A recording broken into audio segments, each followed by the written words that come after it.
all his peers and teachers recognized Johnny as a young man of tremendous potential. Johnny went on to Cambridge University, just like his father did. But instead of medicine, Johnny studied modern languages instead. He scored a first. In the first part of his degree at Cambridge, a degree is divided into two parts. So the first part, he scored a first class. And Sir Arnold had high hopes for Johnny to pursue a career as a diplomat for the British government.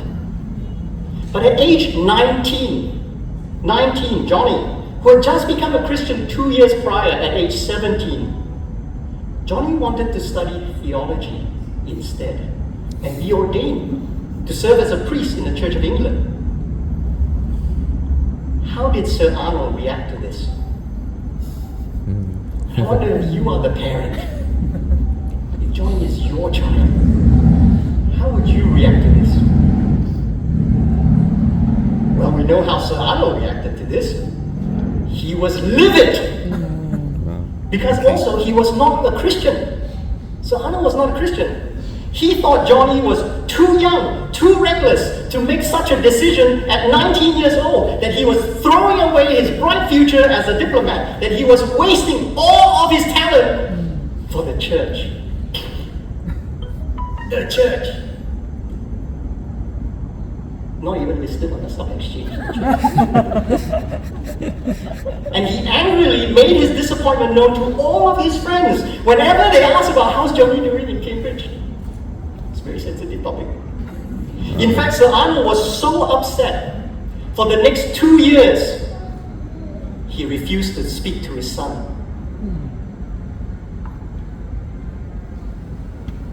2 years.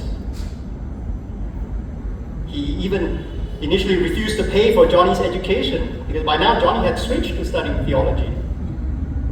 But after much pleading from Lily, Johnny's mother, and then Sir Arnold went to speak to the bishop in the church that he wants to be ordained in, as well as Johnny's tutor at Cambridge University, eventually Sir Arnold relented. And so he replied, because remember he didn't speak to his son, and they didn't have email, so he sent a telegram. And this is his telegram. May 19, 1941. Am consenting, but with great reluctance and unhappiness, Stott. John Stott finally received his father's blessing. You see, what Sir Arnold couldn't foresee was what impact his son, John, would grow up to have. Let's have the next slide. This is what John looks like in his old age. John went on to attain a first-class degree in his second part, in his theological studies in Cambridge as well. Ordained as a minister, he rose to become rector of All Souls Church. Perhaps you have been there, in central London. And there, thousands of people from all over the world heard him faithfully preach the gospel for over 30 years. He preached across universities across the world, in conferences across the world. He wrote over 50 books, sold in the millions of copies, still available today in the bookstore. And the earnings he made were all donated to a trust fund that he had set up, Langham Partnerships, to give training and scholarships to other gospel workers, especially in the third world. Langham Partnerships today still provides resources to train grassroots leaders in over 130 countries. John Stott's global gospel ministry was so significant that even secular publications took notice. In 2005, Time magazine, by no means a Christian publication, Time magazine in 2005 named John Stott as one of the 100 most influential people in the world.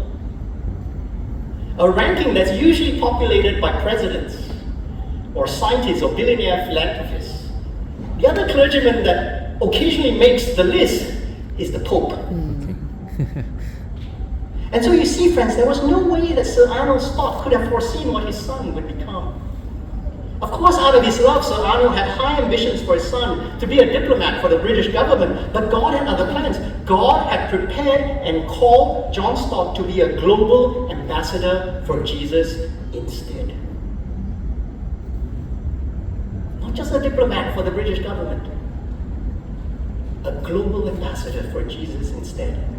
And so when John Stott followed Jesus, Sir Arnold Stott didn't lose his son. And his son didn't lose his future.